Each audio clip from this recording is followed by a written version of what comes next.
Stop leaking. How to fix postpartum workouts.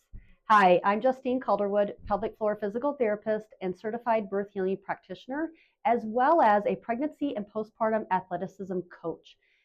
Welcome to our Ed Talks, little snippets of education to help you heal and feel empowered. So today we're going to talk about how you can fix your workouts postpartum if you're experiencing something like urinary leaking. Some women will reach out to us and they'll ask, okay, I'm leaking with my exercise. What do I do about this? And my first response is, let's modify it in some way. I want to keep you moving. Most women, they still want to be able to exercise and work out, and they want to get back to their favorite workouts, but they might feel a little stuck if they're experiencing something like leaking, or maybe even pelvic pressure, or even pain. And they tell me, Justine, I don't know what to pay attention to. I don't know what to do with that information. Do I just stop everything altogether? And my answer is no. Let's keep you moving forward, but let's make some adjustments, some modifications to the exercises or the way that you're exercising in order to get you moving, to help not only physically, but mentally and emotionally. So let's get started and talk about this a little more in depth. So what are some of the things that we can change about an exercise in order to make it a little easier? I want to talk about one concept is basically we're looking for the threshold. So if this is the threshold where you're having symptoms, let's say you're doing something like squats. That's the example I'm going to give you today. We're going to kind of break this down as far as squats. Let's say you're doing squats and you're experiencing some leaking and you're not quite sure what to do about that. So we call that a threshold because that's giving your body some kind of sign that your body is not tolerating the exercise as well as you would expect with how you're doing it at that moment. So you're having some symptoms, say here, and there's a lot of variables that go into that. Okay, how many repetitions did you do? What's your form look like? How much weight are you doing? What time of day is it? Those kinds of things play into that threshold and where you're feeling those symptoms, okay? So we want to ideally train below the threshold or symptom free. So before you get to that leaking part, okay? Before we just decide, you know what, this exercise is not going to work for you. We want to play with those variables first. So we're going to today take the example of a squat. So what I can change about the exercise include the intensity of it or how much effort I'm putting forth. So that for something like a squat, I can change how much weight I'm holding. Maybe when I hold this is an 18-pound weight. Maybe when I hold this weight, it's too much, okay? And I'm starting to leak. Well, I can always adjust and go down with my weight to the point where I could even just do my own body weight without an extra weight. So the intensity or how much load you have, okay?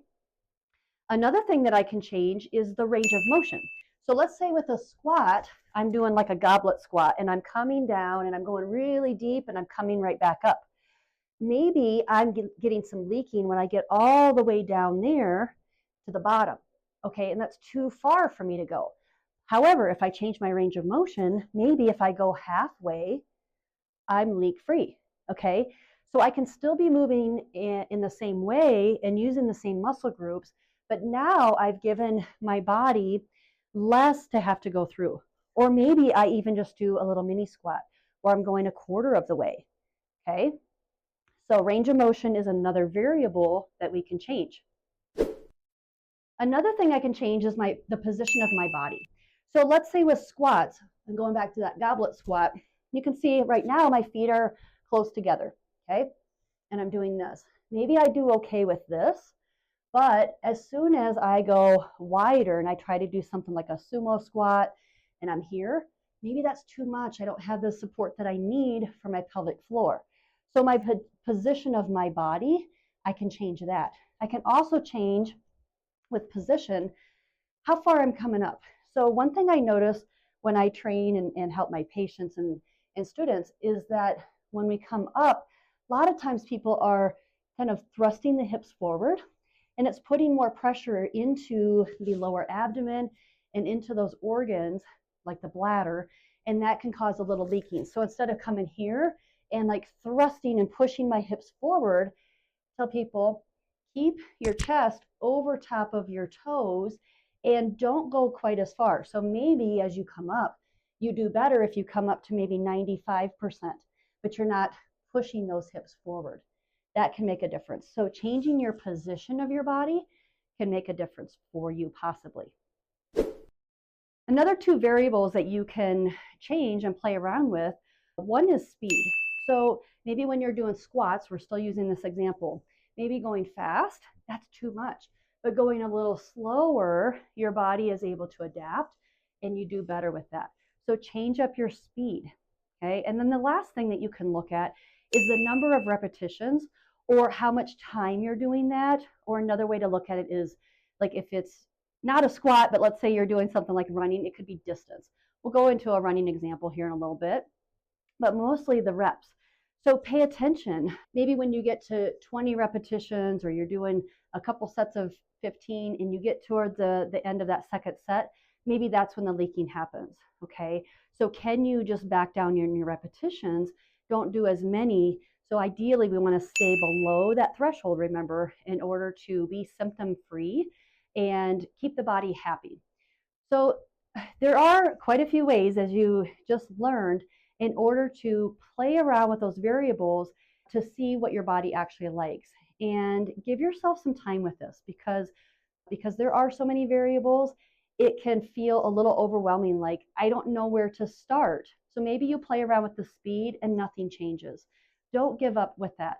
Maybe then you've changed the speed and you go to change the intensity or the weight that you're using or the load, okay? So it may take some time and you might want to write some things down so you know, especially when you find the combination that works for you, then you have a guideline for that, okay? I want to say another thing with this is you can always change up the exercise type, but really the point of this exercise or this video, I was trying to help you look at the variables without changing and resorting to changing the exercise type, okay?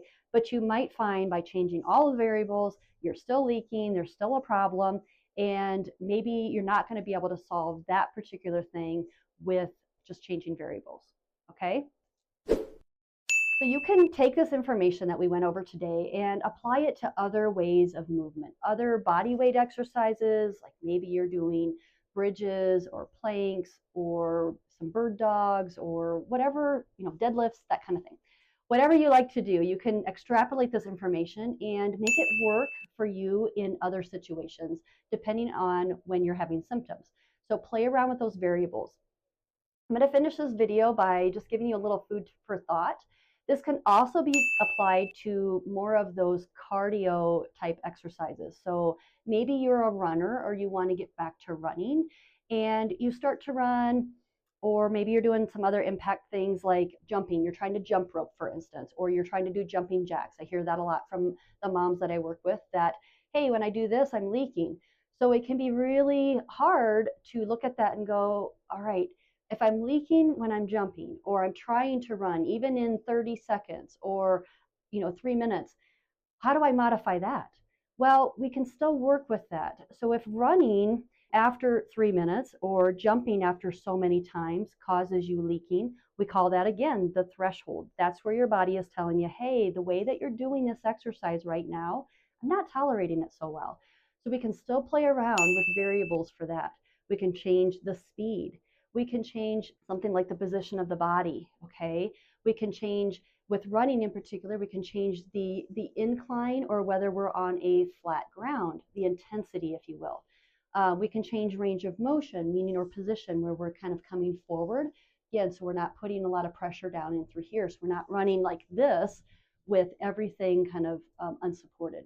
So there are still ways to modify and be able to do things with more of an impact, like jumping and running. But it's a little harder to go over all the scenarios with that in a video.